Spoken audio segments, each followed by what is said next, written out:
From the streets of Cairo to the vicious civil war in Syria,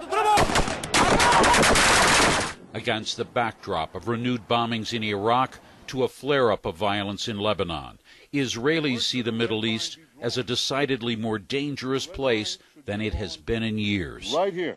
In the view of Prime Minister Benjamin Netanyahu, the chemical case in Syria demands action because Israel's arch-enemy, Iran, is watching, gauging international resolve against introducing weapons of mass destruction into the fray.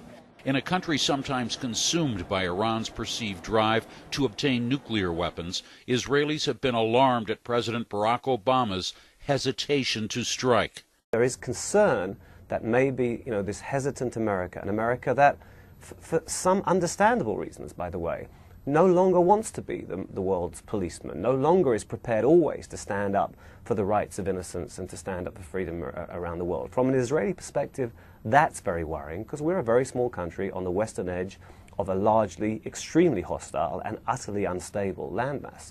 So from that point of view, the big picture is worrying for Israelis. Here on the West Bank, Palestinians have a hard time seeing how a limited U.S. strike would in any way improve the situation for the Syrian people. To the contrary, they fear such a strike could further destabilize a region already in turmoil. We do not need more violence. We do not need more wars. The U.S. doesn't need more wars. There are political, diplomatic, peaceful ways of resolving conflicts, of engaging positively rather than negatively. Injecting more violence into an already volatile and violent situation isn't going to produce results. It will provoke even greater responses. As a people of the region, as a people under occupation, we are afraid from such a kind of war. To wage a war in this very critical moment, it is not in favor of peace.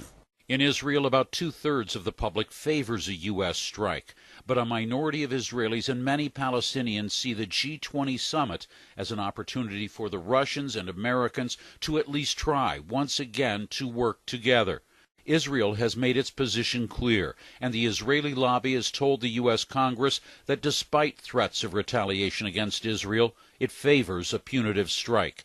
As they stocked up on gas masks, Israelis marked Rosh Hashanah, the Jewish New Year, hoping for the best, but braced for anything it might bring.